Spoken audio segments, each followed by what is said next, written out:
Assalamualaikum warahmatullahi wabarakatuh. Nama saya Karina Widya Andari. Kali ini saya akan mempresentasikan tentang lembaga-lembaga pengembang induk lembaga keuangan syariah. Baik, langsung saja. Yang pertama adalah pengertian dari lembaga keuangan mikro syariah.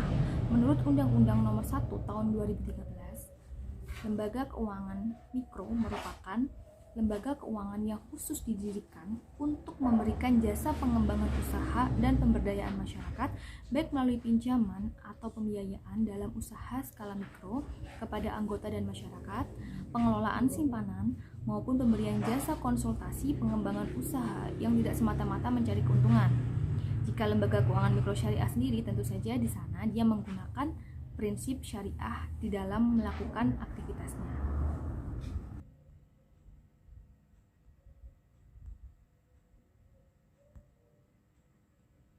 Selanjutnya, lembaga keuangan mikro merupakan lembaga keuangan yang berfungsi sebagai lembaga intermediari yang bertujuan tidak hanya semata-mata mencari keuntungan atau profit motif saja, tetapi mempunyai tujuan lain, yakni tujuan sosial, yakni social motif, yang kegiatannya lebih bersifat community development.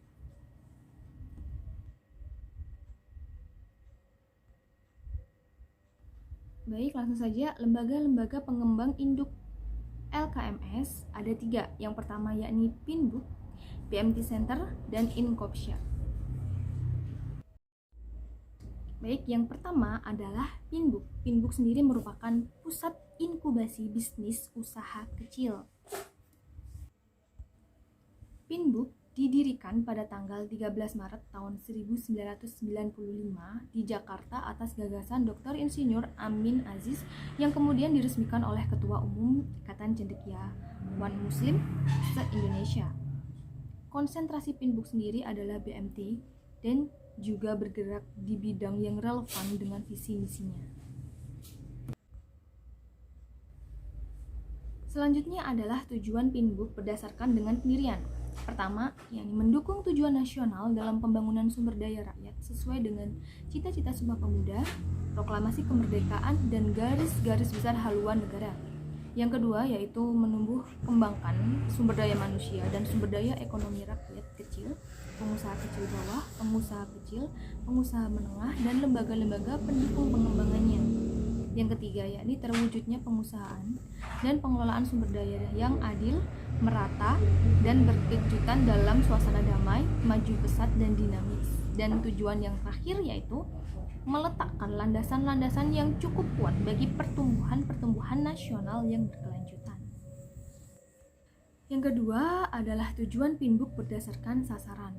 Yang pertama, berdasarkan besaran usaha, meliputi usaha kecil bawah, yaitu dengan besaran omset lebih kecil dari 50 juta per tahun. Kemudian usaha kecil yaitu usaha dengan omset antara 50 juta sampai dengan 500 juta per tahun. Kemudian berdasarkan jenis usaha, meliputi pengembangan usaha di bidang keuangan dan simpan pinjam. Selanjutnya merupakan program kerja yang ditawarkan Pinbook. Yang pertama, berdasarkan jangka panjang, yakni menjadikan BMT sebagai lembaga yang berperan dalam pengembangan ekonomi masyarakat bawah. Kemudian, menjadikan usaha kecil sebagai sarana pemasaran aset nasional yang berkeadilan dan berefektif dalam mendukung nasional yang berkelanjutan. Selanjutnya, yakni menjadikan usaha kecil sebagai kekuatan pembangunan struktur masyarakat pedesaan yang maju dan berkelanjutan. Selanjutnya, meningkatkan usaha kecil dalam menentukan arah kebijakan pembangunan ekonomi di berbagai tingkatan penentuan keputusan. Baik, selanjutnya yakni dalam jangka menengah, yakni mengembangkan model-model pengembangan BMT secara operasional menjadi lembaga yang berkemampuan. Kemudian meningkatkan kemampuan pengusaha kecil, mengusahakan agar BMT menjadi gerakan nasional pembangunan usaha kecil.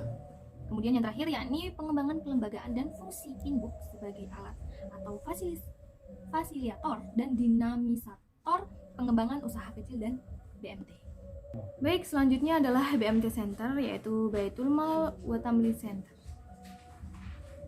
Baik, BMT adalah balai usaha mandiri terpadu yang isinya berintikan Bait al-Mal wa Tamwil dengan kegiatan mengembangkan usaha-usaha produktif dan investasi dalam meningkatkan kualitas kegiatan ekonomi pengusaha kecil ke bawah dan kecil dengan antara lain mendorong kegiatan menabung dan menunjang pembiayaan kegiatan ekonominya.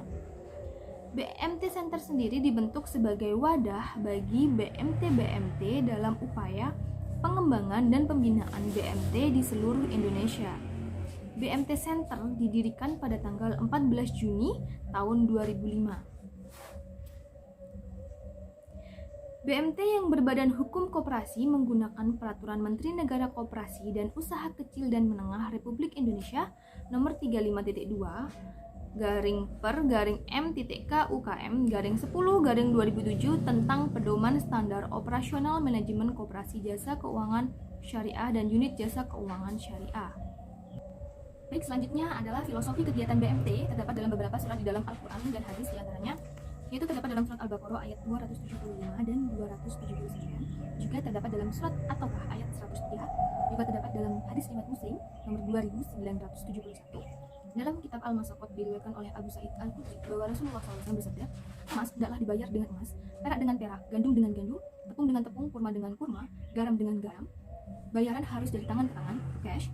Barang siapa memberi tambahan atau meminta tambahan, sesungguhnya ia telah berurusan dengan riba. Penerima dan pemberi sama-sama bersalah. Selanjutnya yakni tujuan BMT yang pertama meningkatkan kualitas usaha ekonomi untuk kesejahteraan anggota pada khususnya dan masyarakat pada umumnya. Sifat BMT yakni memiliki usaha bisnis yang bersifat mandiri, menumbuh kembangkan dengan swadaya dan dikelola secara profesional serta berorientasi untuk kesejahteraan anggota dan masyarakat. Fungsi BMT sendiri yakni mengidentifikasi, memobilisasi, mengorganisir, mendorong, dan mengembangkan potensi serta kemampuan ekonomi anggota, kelompok usaha anggota muamalah, dan kerjanya. Kemudian yang kedua adalah mempertinggi kualitas SDM anggota Pokusma menjadi lebih profesional dan islami sehingga semakin utuh dan tangguh menghadapi tantangan global. Yang ketiga yakni menggalang dan mengorganisir potensi masyarakat dalam rangka meningkatkan kesejahteraan anggota. Selanjutnya yakni adalah struktur organisasi BMT. Kemudian ada musyawarah nasabah tahunan, kemudian di bawahnya ada pengawas manajemen, dewan pengurus, kemudian dewan pengawas syariah, kemudian di bawahnya ada lagi manajer direksi, ada bagian accounting, pembukuan, marketing atau pemasaran, teller atau kasir. Baik, kemudian adalah mekanisme operasional BMT. Yakni yang pertama ada musyawarah nasabah tahunan yang dilakukan oleh setahun sekali. Kemudian ada dewan pengurus. Di sini DPS melakukan pengawasan BMT terutama yang berkaitan dengan penerapan sistem syariah. Selanjutnya ada dewan pengawas manajemen dan yang terakhir adalah pengelola. Baik, selanjutnya adalah keunggulan BMT. Yang pertama, BMT Islam mendasarkan semua produk dan operasinya pada prinsip-prinsip efisiensi, keadilan, dan kebersamaan. Yang kedua, yakni diterapkannya sistem bagi hasil sebagai pengganti bunga, maka tidak ada diskriminasi terhadap nasabah. Keunggulan yang ketiga, yakni menjangkau masyarakat kecil dan menengah. Kelemahan BMT sendiri, yang pertama, BMT masih kurang dikenal oleh masyarakat luas, dalam arti pangsa pasar BMT masih sangat sedikit. Kurangnya sumber daya manusia yang berkompeten di bidang ekonomi syariah. Kebanyakan pegawai dalam BMT masih berlatar belakang umum. Yang ketiga, kurangnya promosi lembaga BMT sehingga masih banyak masyarakat yang belum mengetahui keberadaan BMT. Selanjutnya yakni Inkopsya, yakni Induk Koperasi Syariah.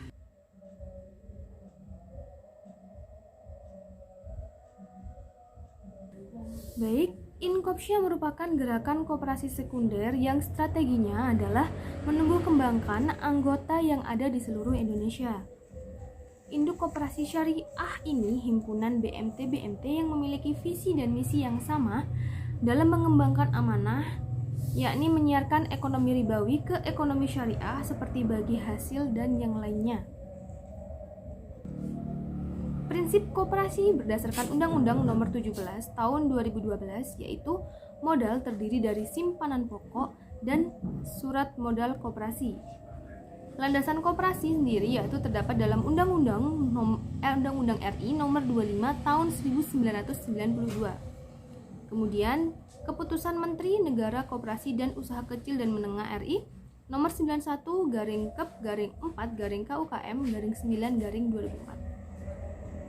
Selanjutnya yaitu dasar koperasi syariah sebagaimana firman Allah dalam Quran surat Al-Maidah ayat 2 yang bismillahirrahmanirrahim wa ta'awanu 'alal birri wat taqwa wa la ta'awanu 'alal ismi wal 'udwan wattaqullaha innallaha syadidul iqab. Dan tolong-menolonglah kamu dalam mengerjakan kebajikan dan takwa dan jangan tolong-menolong dalam berbuat dosa dan pelanggaran dan bertakwalah kamu kepada Allah, sesungguhnya Allah amat berat siksanya. Kemudian ada landasan hukum lain koperasi syariah, yakni yang pertama ada pasal 1320 KUH Perdata tentang syarat sah perjanjian, pasal 1243 KUH Perdata tentang penggantian biaya, kerugian, dan bunga karena tak dipenuhinya suatu perikatan. Kemudian Undang-Undang Nomor 3 Tahun 2006 tentang peradilan agama terkait dengan penyelesaian sengketa. Lalu Fatwa DSN Nomor 02/DSN/MUI/4/2000 tentang tabungan. Selanjutnya yakni Fatwa Dewan Syariah Nasional MUI Nomor 03/DSN MUI/4/2000 tentang deposito. Kemudian Fatwa DSN MUI Nomor 04/DSN MUI/4/2000. Kemudian Fatwa DSN MUI tentang pembiayaan musyarakah, dan yang terakhir adalah Undang-Undang RI Nomor 20 Tahun 2008 tentang usaha mikro kecil dan menengah. Baik, selanjutnya yaitu karakteristik koperasi syariah. Yang pertama, mengakui kebebasan berusaha. Yang kedua, mengakui mekanisme pasar yang ada, mengakui adanya hak bersama, tidak melakukan transaksi dengan menetapkan bunga atau riba, mengakui hak milik anggota terhadap modal usaha, berfungsinya institusi ziswaf, kemudian mengakui motif mencari keuntungan. Baik, selanjutnya yakni produk-produk koperasi jasa keuangan syariah. Yang pertama ada produk penghimpunan dana, yakni simpanan mudharabah, simpanan wadiah, dan deposito mudharabah.